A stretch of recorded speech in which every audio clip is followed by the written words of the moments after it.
আজকে আমি তোমাদেরকে পড়াবো ক্লাস 3-র আমাদের পরিবেশ বইয়ের 112 নম্বর পৃষ্ঠা। এটা একটা নতুন চ্যাপ্টার শুরু হচ্ছে। এই চ্যাপ্টারের নাম হচ্ছে আকাশ। ঠিক আছে, তৃতীয় পর্যায়ক্রমিক মূল্যায়নের জন্য যে পরীক্ষা হবে সেই পরীক্ষা আকাশ থেকে শুরু হবে। ঠিক আছে, আকাশের দেখো প্রথমেই কি রয়েছে, নীল আকাশের রহস্য। এখানে আমি তোমাদেরকে পড়াবো, পুরো রিডিংটা সুন্দর করে পড়াবো। যেখানে যা ইম্পর্টেন্ট কোশ্চেন আছে সেগুলো দাগ দিয়ে দেবো।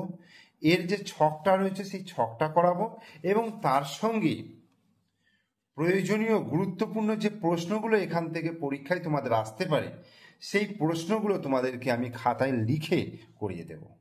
তাই তোমাদেরকে বলবো অবশ্যই পুরো ভিডিওটা মনোযোগ সহকারে দেখো। তাহলে প্রথমেই দেখো নীল আকাশের রহস্য। তো নীল আকাশ, আমরা যে উপরের দিকে তাকালে আমরা কি দেখতে পাই, নীল আকাশ, অর্থাৎ পুরো ফাঁকা জায়গা। সেই নীল আকাশে কত কি রয়েছে, সেই নীল আকাশে কত কি রহস্য রয়েছে সেগুলোই কিন্তু আমরা জানতে পারবো এখান থেকে। দেখো কি বলছে, গাছের ডালে মৌচাক দেখছিল মন্দিরা আর ইমরান। মৌমাছিদের যাওয়া আসার শেষ নেই। উড়তে উড়তে একজন আকাশে হারিয়ে গেল, একজন আবার এসে ঢুকলো মৌচাকে। মন্দিরা বলল, ওদের মতো তোর নীল আকাশে হারিয়ে যেতে ইচ্ছে করে না? ইমরানও তাই ভাবছিল, বলল, করে তো, ইচ্ছে হয়। উড়তে উড়তে সাদা মেঘের পিছনে চলে যাই। আচ্ছা, সাদা মেঘের পিছনে আকাশের কি রং বলো তো? নীলই হবে, এমনিতে আকাশ তো নীলই। কাকা বলেছিলেন মেঘে জলের কণা থাকে, খুব ছোট ছোট জলকণা থাকলে নাকি মেঘ সাদা হয়। পরদিন স্কুলে এসে দিদিমণিকে ইমরান এসব কথা বলল, সবাই শুনল। দিদিমণি বললেন, অনেক ছোট ছোট জলকণা থাকলে মেঘ কালো হয়। অনেক ছোট ছোট জলকণা থাকলে মেঘ কালো। তাহলে এটা তোমরা কিন্তু আন্ডারলাইন করবে, অর্থাৎ তলায় দাগ দেবে। এটা কিন্তু ইম্পর্টেন্ট একটা কোশ্চেন, যে অনেক ছোট ছোট জলকণা থাকলে মেঘের রং কি হয়, কালো হয়। আর জলকণা বড় বড় হয়ে গেলে মেঘ ছাই ছাই দেখায়। অর্থাৎ জলকণাগুলো যদি একটু বড় হয়ে যায় তাহলে মেঘের রংটা হয়ে যায় ছাই ছাই মতো। এটাও কিন্তু তোমরা দাগ দেবে।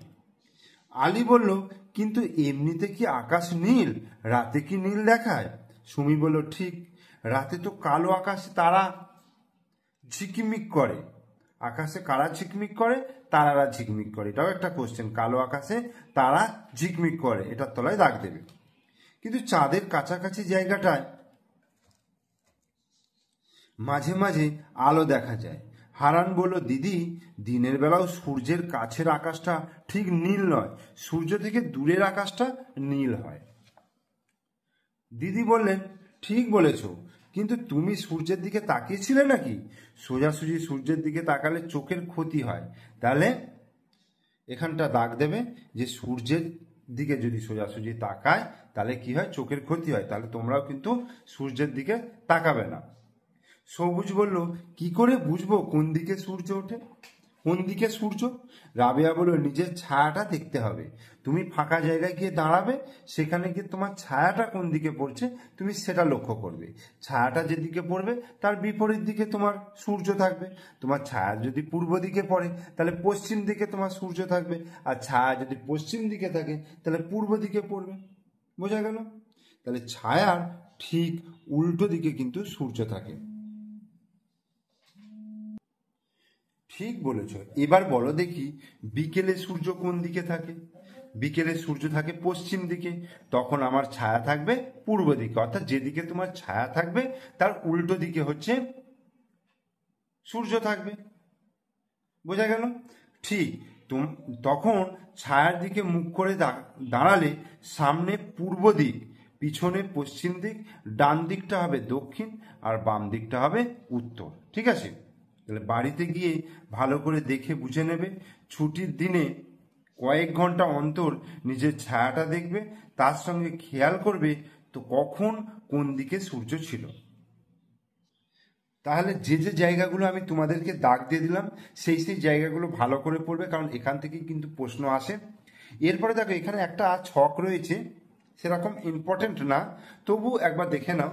বলছে বিভিন্ন সময়ে বিভিন্ন ঋতুতে বিভিন্ন জায়গায় আকাশের কি রং দেখেছো নিচে লিখতে বলেছে। যেমন কোন ঋতুতে দেখেছো? গ্রীষ্ম ঋতুতে। কখন দেখেছো? সকালবেলা। কোন দিকে দেখেছো? পশ্চিম দিকে। কি দেখেছো? নীল আকাশ। বর্ষাকালে আমি সকালে দেখেছি পূর্ব দিকে। কি দেখেছি? আবছা কালো দেখেছি। শরৎকালে দুপুরটা দেখেছি পূর্ব দিকে সাদা তুলোর, পেঁজা তুলোর মতো উড়ে উড়ে বেড়াচ্ছে এই সময়টা। শীতকালে কি? রাত্রিবেলাটা দেখেছি দক্ষিণ দিকে একদম ঝলমলে আকাশ থাকে, পরিষ্কার তারা ভরা থাকে। আর বর্ষাকালে বিকালবেলা দেখেছি পশ্চিম দিকটা ঘন অন্ধকার, একদম মেঘে ঢেকে গেছে। ঠিক আছে, এইভাবে তোমরা করবে। তো তোমরা কেমন দেখেছো সেটা তোমরা করবে। ঠিক আছে, আমার এরকম মনে হয়েছে আমি এটা করেছি, কিন্তু তোমরা বর্ষা ঋতুতে কোনো সময় হয়তো খুব ঘন অন্ধকার দেখতে পারো, খুব কালো দেখতে পারো, ঠিক আছে, হালকা কালো দেখতে পারো। যারা যেমন দেখেছো সেরকমভাবে লিখবে। ঠিক আছে, তাহলে নীল আকাশের রহস্য এটা আমি করিয়ে দিলাম।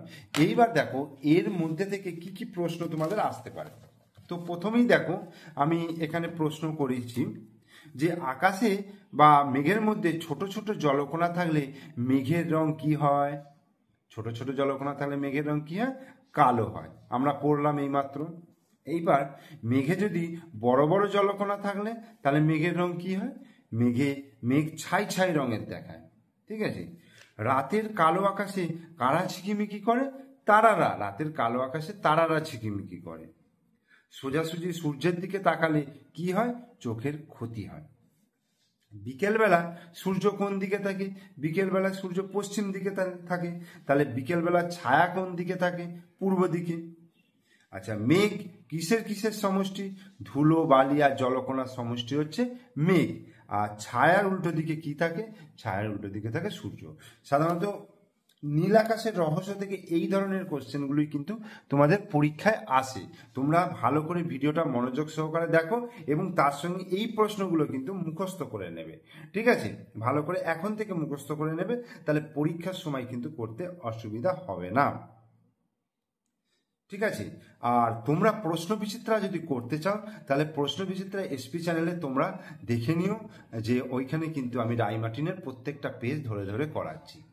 ওকে, তোমরা ভালো থেকো, তোমরা সুস্থ থেকো, স্বাভাবিক থেকো।